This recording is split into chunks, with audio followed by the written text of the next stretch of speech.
Olá, pessoal, tudo bem? Tudo certo? Bom dia, boa tarde. Na verdade, aqui é tarde agora aqui, né? Boa noite também para quem vai assistir essa atividade assíncrona da continuação da aula 12, ok? A gente não teve essa aula ao vivo hoje e eu estou gravando, né, a continuação dela aqui para que a gente não fique com o conteúdo do curso defasado, ok? Então, só para relembrar, né, onde a gente parou aí na aula passada, foi justamente na relação das três variáveis, né, que envolve aí o que a gente chama de cinemática da ondulatória, né, que são a posição, a velocidade e a aceleração de uma equação de onda. Então, só para relembrar, a nossa equaçãozinha de onda pode ser escrita como essa expressão aqui, x de t, xm cosseno ômega t mais φ, onde xm era a minha amplitude, cosseno o termo periódico, ômega frequência angular, t o tempo e φ a minha fase. Então, a partir da posição, quando eu derivava a posição, a gente fez isso aqui em detalhes aí na terça-feira, eu encontro uma expressão para velocidade. Note que a velocidade também é uma função periódica, só que agora com seno, e a amplitude da velocidade, ela tem agora um termo ômega xm. Se você olhar para esse gráficozinho aqui, ó, do nosso lado esquerdo, circulado em preto, eu vou ter sempre ômega xm como sendo amplitude da velocidade. Já a aceleração é encontrada fazendo a derivada da velocidade no tempo. A gente fez essa conta aqui também. E a expressão da aceleração é dada a partir dessa expressão aqui. Também um novo termo periódico, cosseno, e o termo de amplitude de aceleração é dado pela expressão ômega ao quadrado xm. Se você olhar aqui de novo, nesse gráfico do lado esquerdo, no canto inferior esquerdo, eu vou ter ômega quadrado xm como amplitude de aceleração. Uma coisa importante aqui é que a gente, se você olhar o gráfico a equação da aceleração, você vai ver que eu posso escrever a aceleração em termos da posição, certo? A posição não é xm cosseno ômega t, certo? Então aqui eu tenho xm cosseno ômega t circulado em vermelho, e se eu multiplicar isso por um ômega ao quadrado, aí eu posso escrever que a aceleração é menos ômega quadrado x de t. Então, existe uma relação aí entre posição e aceleração. Essa relação vai ser importante agora no que a gente vai ver sobre a dinâmica da oscilação, certo? O que é a dinâmica da oscilação? Basicamente, a dinâmica, ela envolve a análise de forças, né? O que a gente chama aí de segunda lei de Newton, certo? Então, para a gente fazer essa análise de forças, eu vou ter que introduzir para vocês aí o conceito de força elástica, ok? O que é essa força elástica? Sempre quando você estiver envolvido aí num sistema, né, por molas, elásticos, qualquer coisa que vá e volta, eu tenho uma força elástica atuando no sistema. Ela é uma força que é do tipo variável, ok? Não é uma força constante. Por que é uma força variável? Porque ela vai depender do quão esticada ou do quão comprimida está a minha mola, certo? Então, se eu tenho compressão ou esticamento de uma mola, eu vou ter uma força aí que depende, né, do quão comprimido ou do quão esticado está essa mola. E, além disso, né, uma propriedade importante aí, a força elástica, ela é uma força do tipo restauradora, né? O que significa isso aí, força restauradora? Significa que ela tende a retornar o objeto preso à mola ao estado de equilíbrio. Como assim estado de equilíbrio? Bom, eu tenho uma mola aqui, ó, vamos pegar a nossa molinha aqui, certo? Ó, vou descompartilhar a tela para depois compartilhar de novo. Vocês vão ver aqui comigo aqui, ó. Certo? Está aqui a minha mola, certo? Bonitinha aqui, paradinha. O vento está soprando aqui, então ela não está exatamente parada, né? Mas se você puxa ela para baixo, ela vai oscilar. E a tendência dela, ao longo do tempo, é ela sempre voltar para a posição que ela estava antes, né? Que eu chamo aí de posição de equilíbrio. Então, a força elástica, ela atua sempre no sentido de trazer a mola para a posição de equilíbrio, né? É isso que a gente chama aí de força restauradora. A mesma coisa acontece se eu comprimo a mola e depois solto ela, ela vai oscilar, certo? Mas depois de algum tempo, ela tende sempre a voltar para a posição de equilíbrio, que é essa posição que ela se encontra, a princípio, parada aí, né? Logicamente, a gravidade está puxando ela, mas ela está aí ligeiramente numa posição de equilíbrio. Tudo bem? Beleza? Então, essa é a nossa força elástica. Voltando à nossa apresentação. Então, ela tem aí esse espírito, né, para restaurador, né, tentando retornar aí ao nosso estado de equilíbrio, ok? E outra propriedade importante é que essa força elástica, ela sempre tem sentido contrário à compressão ou ao esticamento, ok? Como assim? Bom, como ela tende a restaurar o sistema para o estado de equilíbrio, então ela tem que estar sempre contrária ao deslocamento. É por isso que, vetorialmente, essa força aqui ela é dada como menos KD, ou menos Kx, né? Posso chamar aqui de força vetorial, né? Força elástica como menos Kx, onde x é o meu deslocamento. Okay? Aqui ele chamou de D, né? Mas D aí significa o nosso deslocamento. Como assim? Né? Agora, vamos olhar aqui, ó. Bom, imagina que isso aqui, ó, eu estou num x igual a zero, ok? É um bloquinho aí de massa m preso a essa mola. Então, aqui no zero, eu chamo de equilíbrio, né? Que é o meu ponto de equilíbrio. Estado central. Quando eu puxo a mola para direita, certo? Quando eu estou esticando ela, olha onde está apontando o meu vetor de deslocamento, que é esse vetor D aqui. Ele aponta para o lado direito, que é o lado que eu estou puxando. Tá? Então, a minha mola está sendo esticada. Já a força elástica, ela vai apontar no sentido contrário, certo? Por quê? Porque ela vai tender o bloco, né, a fazer esse movimento aí de retornar para o estado de equilíbrio, que seria o meu ponto zero. Então, quando eu movo essa mola de um deslocamento x, a minha força elástica é menos kx, né? Esse menos aí sempre fazendo a relação com o sentido contrário. O mesmo acontece quando eu comprimo a mola, né? Nessa figura aqui de baixo agora, ó. Então, estou comprimindo a mola, certo? E a minha força elástica está apontando para a direita, certo? Então, eu tenho aí sempre sentido da força e sentido do deslocamento, né? Ou compressão ou esticamento da mola em direções opostas, sentidos opostos, na verdade, certo? E o que acontece? Esse K que está acompanhando aqui, ó, eu chamo ele de constante elástica da mola. Né? Esse K, ele vai dizer para mim o quão rígida é uma mola, certo? Se o K for grande, essa mola é rígida. Se o K for pequeno, a minha mola aí seria que a gente fosse chamada de mola molenga, certo? Então, o K é sempre uma constante medida em newtons por metro, certo? Eu coloquei aqui o desenho do Sonic, né? O nosso amigo Sonic, né? Que é o nosso famoso porco espinho. Quem nunca jogou Sonic aí, né? Duvido, certo? Se a pessoa não jogou Sonic na vida, com certeza ela não é uma pessoa boa. Mas só para a gente ter uma ideia, quando o Sonic pulava na mola, né? Aqui está a nossa molinha aqui, certo? O que acontecia quando ele pulava na mola? A mola descia, né? Porque ele estava esticando a mola e depois a força elástica era o suficiente para empurrar ele no sentido contrário, né? Justamente com essa ideia de trazer a mola de volta para a posição de equilíbrio, ok? Essa é a ideia nossa aí da força elástica. Beleza, gente?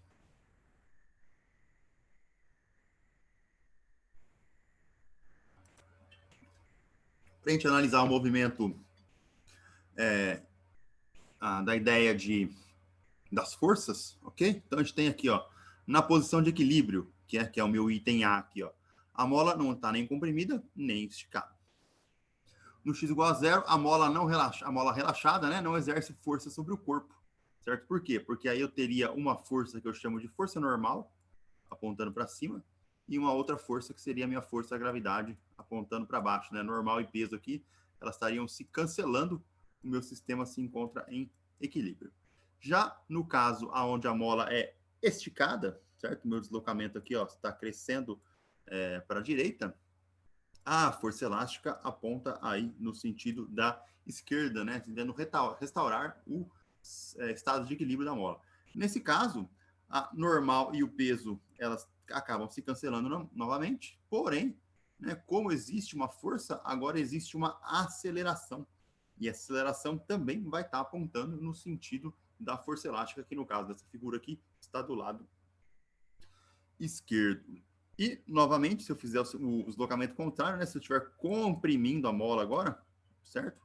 A minha força elástica vai atuar no sentido de restaurar ela apontando para a direita. Novamente, normal e peso se cancelam e a minha aceleração vai aparecer na direção da força que está atuando para a direita, trazendo a mola, né, restaurando ela para o equilíbrio. Beleza?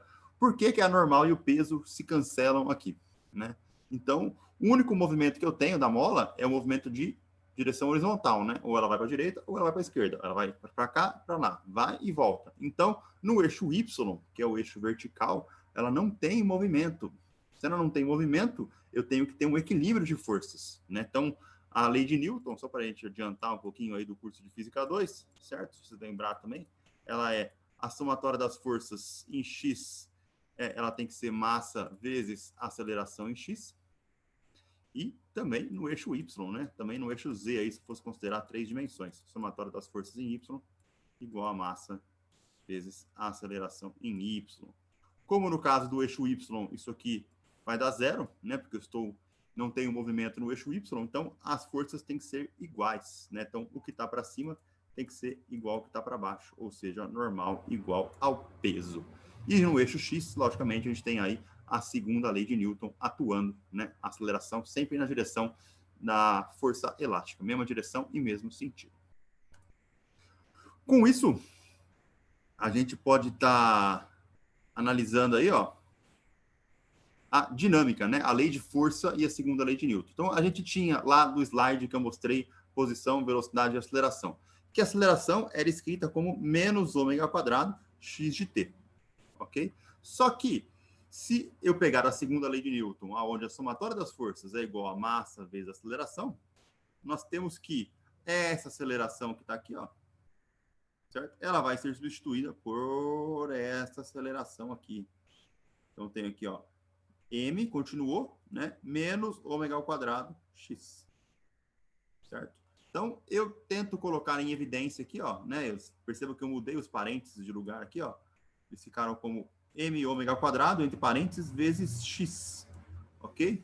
Por quê? Porque a minha força elástica, ela é menos kx, né? Então, eu tenho que comparar a resultante da lei de Newton, que é massa vezes aceleração, com a única força que eu tenho atuando no sistema em relação ao movimento, logicamente, que é a força elástica, que é o menos kx. Então, eu tenho que fazer essa comparação aqui.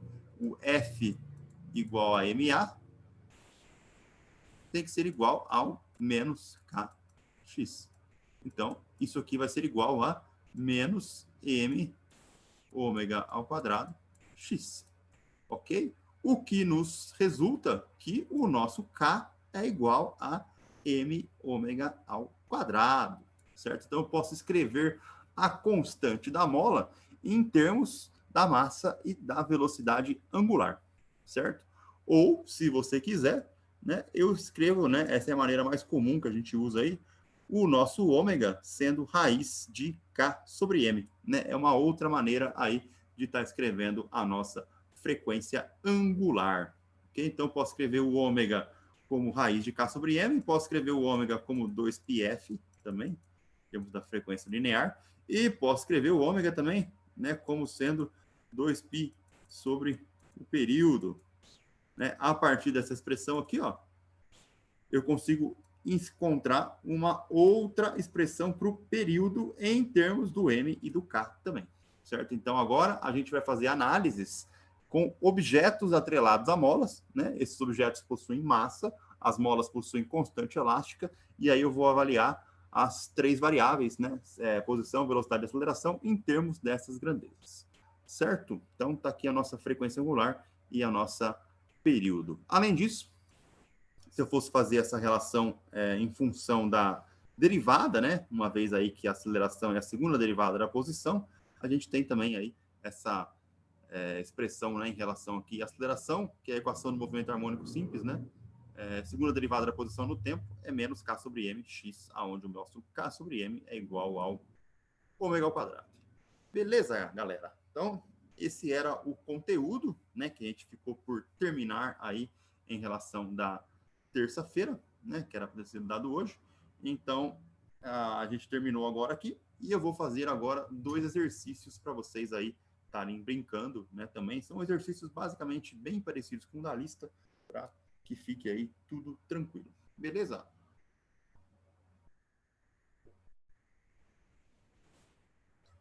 Vamos lá. Exercício 1. Um bloco cuja massa é 680 gramas, né? Ele está te dando a massa aí, está preso numa mola de constante elástica K, 65 newtons por metro. O bloco é puxado, uma superfície sem atrito, por uma distância x 11 centímetros, até que, a partir da posição de equilíbrio, x igual a zero, é liberado sem velocidade inicial no instante t igual a zero. Bom, a gente lendo o enunciado, ele tem várias informações importantes aí para a gente perceber. Tá? Primeiro, ele está me dando parâmetros, né, do problema aí, como massa e como a constante elástica da mola, o M e o K. Ele está me dando a posição inicial, certo? Ele está dando aí que no tempo t igual a zero, o meu x de zero, ele é 11 centímetros, certo? Essa é uma condição inicial, né, que a gente chama de condição de contorno. E ele fala que o bloco é liberado sem velocidade inicial, ou seja, ele parte do repouso. Quando eu libero alguma coisa, deixo cair, solto, etc., são sinônimos aí para repouso, velocidade inicial igual a zero. Então, ele está me dizendo que a velocidade no tempo zero é 0 metros por segundo. Tá? Então, esses são condições de contorno, né, ou condições iniciais aí que o sistema me fornece, né, que o enunciado fornece para a gente. Tudo bem? Então, vamos lá. Item A. Ele pergunta qual é a frequência angular, que é o nosso ômega, qual é a frequência, que é o nosso F, e qual é o período do movimento, que é o nosso T maiúsculo. Bom, a gente tem bastante informação no enunciado, né? Basicamente é apenas aplicar formulinhas, né? A gente acabou de ver aí que o nosso ômega é raiz de K sobre M. Então, o K, ele forneceu 65 newtons por metro. A massa dada em quilogramas, né? Lembrando aí que aqui está dando em gramas, mas preciso transformar para quilogramas. 65 newtons por metro dividido por 0,68 quilogramas. Raiz desse jovem aqui, eu vou ter que a minha frequência angular é 9,78 radianos por segundo. Para achar a frequência linear, eu vou usar aquela relação, né? Ômega igual a 2πf, certo? Entre a relação de frequência linear e frequência angular. Como eu já tenho o ômega, acabei de encontrar, esse cara vai entrar aqui. 2π é um parâmetro conhecido, então 9,78 dividido por 2π radianos, vou encontrar uma frequência linear de aproximadamente 1,6 Hz. E o período, o inverso da frequência, basta eu inverter esse valor aqui, eu vou encontrar um período de 0,64 segundos ou 640 milissegundos, ok? Então, o item A aí, ó, lindo, tranquilo, bem facinho de fazer, certo? Item B, agora, ó. Então, ele pergunta a amplitude das oscilações, certo? Bom, a gente vamos fazer um desenho aqui, ó, né? Imagina que eu tenho a minha mola, ok? Então, ele estava aqui, ó, um bloquinho preso aqui, aqui está o meu x igual a zero. O que aconteceu foi que o rapaz puxou a mola até uma posição aqui, ó, x igual a 11 centímetros. E aí liberou, certo? Então, ela volta aqui, né, para oscilar para a esquerda, ok? Então, como é liberado esse 11 centímetros a partir da posição de equilíbrio, isso significa que, como eu não forneci nenhuma velocidade inicial para ele, certo? A minha energia cinética do bloco era nula e eu tinha máxima energia potencial elástica, a gente vai falar disso aí na próxima aula, ele não tem uma energia inicial, né? Não é como se eu tivesse dado um peteleco no bloquinho, né? Eu simplesmente soltei ele, certo? Então, quando eu solto, esse 11 centímetros, ele fica sendo a minha própria amplitude, certo? Então, ele vai oscilar para cá, até menos 11 centímetros, e depois volta até chegar no 11 centímetros de novo, volta para lá, volta para cá, até porque a minha superfície não tem atrito, né? Eu não tenho nenhuma força dissipativa atuando no sistema, então ele fica aí oscilando indefinidamente, certo? E esse 11 centímetros é a minha amplitude. certo? Lembrando que esse 11 centímetros só é a amplitude porque eu liberei o bloco, certo? Ele está liberado sem velocidade inicial. Se eu tivesse dado uma velocidade inicial, se eu tivesse dado um peteleco no bloquinho ali para a direita, aí a minha amplitude não seria 11 centímetros, certo? A gente vai ver um caso desse no próximo exercício, beleza? Então, ó, amplitude 11 centímetros, meu XM. Item C. Determine a velocidade máxima do bloco e o local em que se encontra quando ele tem essa velocidade. Bom, velocidade máxima do bloco, vamos lá. Como é que eu encontro a velocidade? A velocidade é a derivada da posição, né? Então, meu V de t, ele é dx de t dt. A gente já viu essa expressão aqui, certo? Para a equação do cosseno lá, ele é menos ômega seno ômega t mais φ, tá? Ah, quando que essa velocidade é máxima? Então vamos lá. Vamos voltar no gráfico aqui, ó. Opa, volta, sobe. Aqui. Bom, a velocidade é máxima, ó, nesses pontos aqui, certo? Quando eu tenho uma derivada de máxima inclinação na posição, né? Ó, nesse ponto aqui ou nesse ponto aqui. Então, aqui está a velocidade máxima, né? O módulo dela para baixo aqui também. Ou seja, é quando ele está passando geralmente na minha posição de equilíbrio, né? Ou seja, no x igual a zero. Então, ó, aqui está no equilíbrio e aqui está no equilíbrio. Essa é a minha velocidade máxima. Então, se você pegar e analisar essa função aqui, que ela é menos seno, ela ocorre justamente no máximo da função seno. Ok? Então, menos ômega xm mais ômega xm. Ou seja, se você pegar essa expressão aqui, esse argumento da função seno, ele tem que ser ou mais 1 ou menos 1, né? Que é justamente aí a imagem da função seno, certo? Ela está sempre aí compreendida entre 1 e menos 1, né? Ela não pode passar aí desses limites. Então, quando eu tenho os extremos, eu estou geralmente no máximo modulado para cima ou no máximo modulado para baixo da minha função seno. Então, a minha velocidade máxima, ela é ômega xm, né? Uma vez que todo esse termo de seno aqui é igual a 1 em módulo, né? Pode ser o menos 1 aqui também, só para pegar aqui o negativo, né? Só que o negativo apenas indica que ela está indo para a esquerda e o positivo que ela está apenas indo para a direita, né? Ou indo ou voltando, tanto faz aí o sinal de menos. Então, o nosso ômega está aqui, 9,78, o xm é a minha amplitude, ou seja, a minha velocidade máxima é 1,1 metros por segundo. E ela é máxima quando o bloco está passando na origem do meu sistema, que é a posição de equilíbrio. A gente acabou de ver isso lá no gráfico. Beleza? Vamos lá, então. Determine a aceleração máxima do bloco, certo? Da mesma maneira que a gente acabou de fazer para a velocidade, a aceleração, ó, ela está aqui, menos ômega quadrado xm cosseno ômega t. A gente voltar lá no gráfico de novo, ó, só para poder estar olhando. Ó. Olha onde está o máximo da aceleração. Está nesse pico aqui ou nesse outro aqui. Certo? Que é justamente o nosso ponto de inflexão aqui, ó. Máximo crescente ou mínimo decrescente. Certo? E ela ocorre quando a minha velocidade é zero, né? Quando ela está passando ali no ponto zero, ou seja, no extremo, né? Ou extremo direito ou extremo esquerdo, ok? Então, por que a aceleração é máxima nesses pontos? Porque nesse ponto eu estou com o máximo de elongação, né? O máximo de esticamento da mola, ou para a direita ou para a esquerda. Esse máximo de esticamento diz para mim que a minha força é máxima, e a força está intimamente conectada com a aceleração através da segunda lei de Newton, né? Aí na força menos kx. Então, quanto maior é o meu deslocamento, maior é a minha força, consequentemente, maior é a minha aceleração. Então, ela vai estar aí sempre nos máximos aí, na parte dos extremos, né? Na parte das amplitudes. E se você olhar do ponto de vista da função, ok? Ó, de novo, o meu cosseno aqui, ele tem aí compreendidos, né, na imagem entre menos 1 e mais 1, né, que são aí os limites para a função cosseno. Então, esse cara aqui, ó, todo tem que ser 1, né, em módulo aí, né, ou para a esquerda ou para a direita, tanto faz aí quando vai ser o máximo, certo? Os dois máximos vão ser iguais. Então, eu vou estar pegando apenas o valor de amplitude.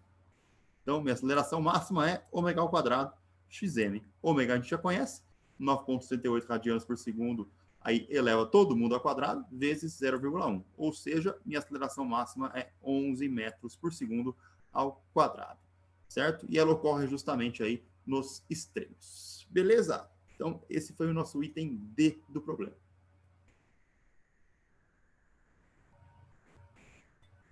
Item E agora.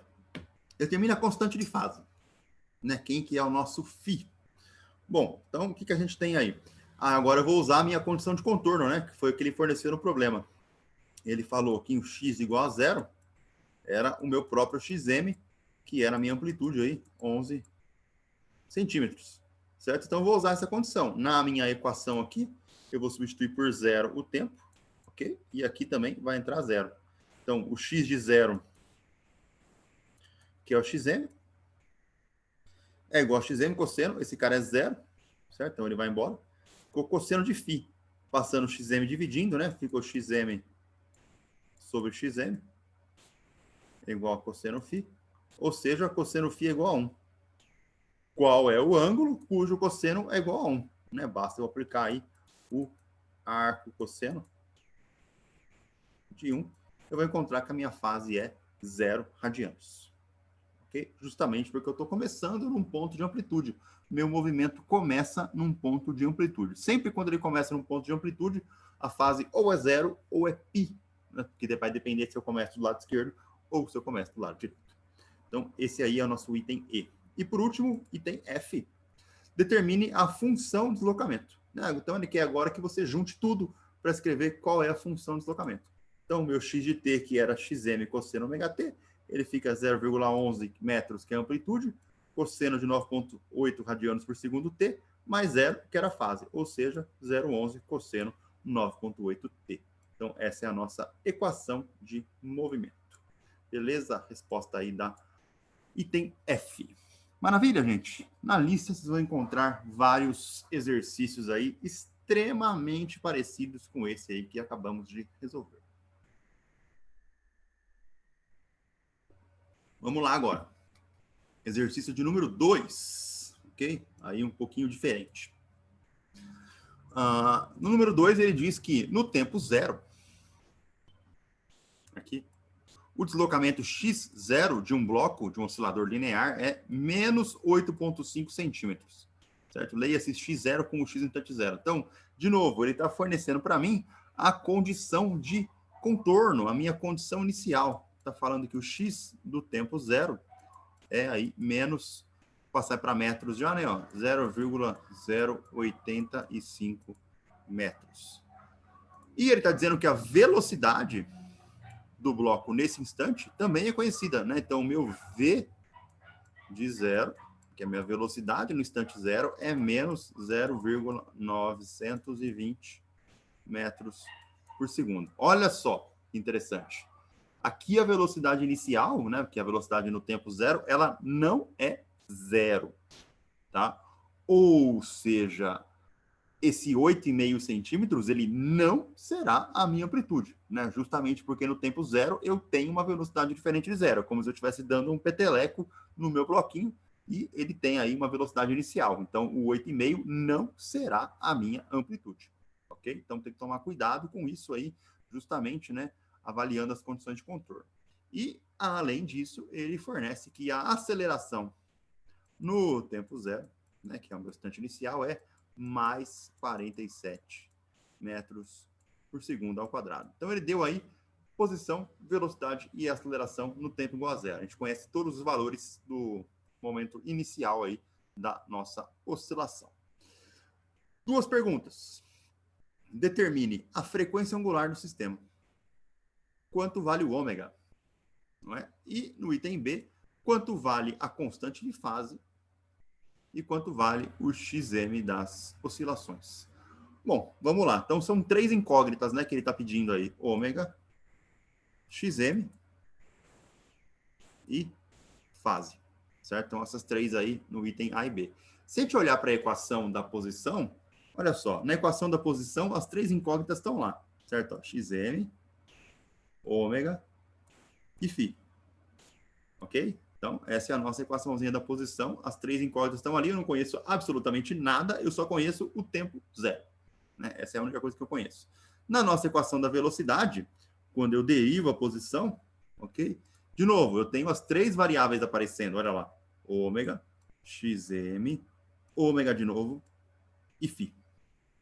E na expressão da aceleração, que é a derivada da velocidade de novo, as três variáveis aparecem, né? Ômega ao quadrado, xm, ômega de novo e φ. Ou seja, para quem aí já acendeu aquela lâmpadazinha na cabeça, né? Se a gente tem três incógnitas e eu tenho três equações, de alguma maneira a gente consegue resolver isso, certo? São três equações para três incógnitas, dá para fazer um sisteminha linear aí e tá brincando com essas expressões, ok? A gente vai fazer mais ou menos isso, né? Vamos aí brincar com as condições de contorno, tá? Por quê? Porque se ele me deu a condição no tempo zero, é que em algum momento eu vou ter que usar isso, tá? Então, no tempo zero, a minha, ó, x de zero, substitui o zero aqui, ó, no lugar do tempo, né? Isso aqui vai dar zero, x de zero vai sobrar apenas xm cosseno φ. Ou seja, ó, já ficaram duas incógnitas apenas, ok? Para a velocidade, ó, quando eu substitui o tempo de zero, esse ômega t vai embora aqui também, ó, ficou apenas ômega xm, duas incógnitas, seno φ, 3. Agora tem só 3. E na aceleração, a mesma coisa, certo? Então aqui, ó, substitui o tempo zero aqui, vai dar zero, ficou ômega ao quadrado, xm, cosseno φ, negativo. Tá? Então, olha só que bacana. Se você pegar, vamos brincar agora com as expressões, né? Então, eu conheço o valor de cada uma delas no instante zero, né? Então, o meu x0, ele é menos 0,085 metros.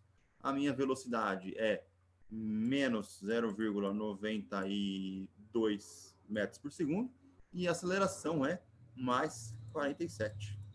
Então, eu conheço todos os valores aí no tempo zero.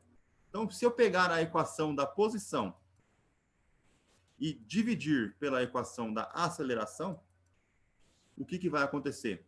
Certo? Ó, vamos lá. X de zero é igual a xm cosseno φ. Essa é a minha equação da posição. Eu vou dividir todo mundo, né, pela equação da aceleração. Então, vai ficar a de zero é igual a menos ômega ao quadrado, xm cosseno φ. Olha só, já dá para cancelar várias coisas aqui, ó. Cancela cosseno com cosseno, cancela xm com xm. O que sobrou para mim foi apenas que x de zero dividido por a de zero é igual a menos 1 sobre ômega ao quadrado. Então, dá para eu colocar esse ômega em evidência, né, em termos aí da aceleração do x. Então, escrevo o ômega como sendo raiz de aceleração de zero dividido por x de zero, o negativo dessa fração. Como eu conheço os valores no tempo zero, ó, 47, menos 0,085. Ah, meu Deus, vai dar uma raiz negativa. Não vai dar, porque é menos, a aceleração é positiva, o deslocamento é negativo, menos com menos vai dar mais. Tirada a raiz, vai me dar 23,5 radianos por segundo. Ok? Então, acabamos de encontrar aí o nosso ômega. Agora, eu posso ir voltando, né, e encontrar aí as outras constantes de movimento que ele tinha me pedido. Então, para encontrar agora a fase, né, ou encontrar a amplitude, o que a gente vai fazer? Vou dividir a velocidade pela posição, né? Então, aqui está a minha equação da velocidade e aqui está a minha equação da posição agora. Vou fazer uma outra divisão. Quando eu faço isso, ó, xm se cancela, o ômega cancela, continua, né? Ficou seno sobre cosseno, que é a nossa função tangente. Então, V de zero dividido por x de zero é igual a menos ômega tangente φ. Quando a gente substitui os valores, né, a tangente de φ, então, é menos V de zero dividido por ômega x de zero. O V de zero eu conheço, menos 0,92. O ômega nós acabamos de descobrir que vale 23,5 radianos por segundo. E o nosso x de zero está aqui, menos 0,085 metros. Fazendo isso, eu encontro que a nossa tangente é de menos 0,461. Quando eu aplico esse arco tangente, né, aí em radianos, a gente vai encontrar aí um ângulo φ igual a menos 25, que rebate aí para o ângulo 155, né? Quando a gente faz a circunferência trigonométrica. Vamos lá. cossenos e senos. O ângulo que está aqui, ó, que é o menos 25 graus, ele rebate, né, aí na mesma tangente para o ângulo de 155, que está aqui. Né, um pouquinho aí de trigonometria para a gente. Então, eu poderia estar escolhendo aí ou menos 25 ou 155. Só que não dá para eu escolher as duas, certo? Então, geralmente apenas uma das soluções é mostrada na calculadora. Para eu escolher a solução correta, eu tenho que testar as duas, certo? Calculando os valores da amplitude. Então, para eu agora encontrar a amplitude, ó, vou testar o cosseno de menos 25 no lugar do x, né? Então, está aqui nosso xm, x de t, né? X de t igual a xm cosseno φ, né? O meu x de zero.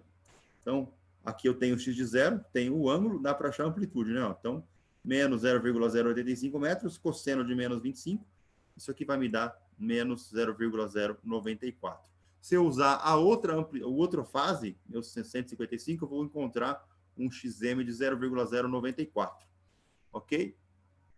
Como a amplitude tem que ser uma constante positiva, tá? Então, a nossa resposta seria aí justamente o valor positivo, né? A minha fase sendo 155 graus e a minha amplitude sendo 9,4 centímetros. Beleza? Maravilha, gente. Então aí a gente acabou resolvendo um outro probleminha e vocês estão vendo que a amplitude encontrada, né, é bem maior que a amplitude aqui do que ele estava dando, né, 8,5 centímetros, minha amplitude é maior do que isso, justamente porque a velocidade inicial era maior do que zero, certo? Era um peteleco inicial aí. Maravilha? Beleza? Então, a gente completou aí a nossa aula que faltou, né, para estar fechando aí a atividade de número 12, com esse conteúdo assíncrono. Aqui ficaram os exercícios para serem entregues aí no dia 2, porém vou mudar essa data para o dia 5. Tá? Que seria a próxima sexta-feira aí, para vocês terem tempo de estar fazendo. Então, 1, 2, 3 exercícios aí, todos eles para o dia 5. Tá? Esses exercícios já possuem resposta, tá? Todos eles aqui já estão com as respostas de todos os itens para vocês conferirem aí se os cálculos estão sendo feitos de maneira correta. Beleza? Ok? Então é isso. Ficamos por aqui com a nossa atividade assíncrona. Um bom fim de semana a todos, tudo de bom e continue se cuidando. E vai Parmeira, né? Amanhã tem final da Libertadores, vai Parmeira. Beleza, galera? Um abraço, tudo de bom e até mais. Tchau.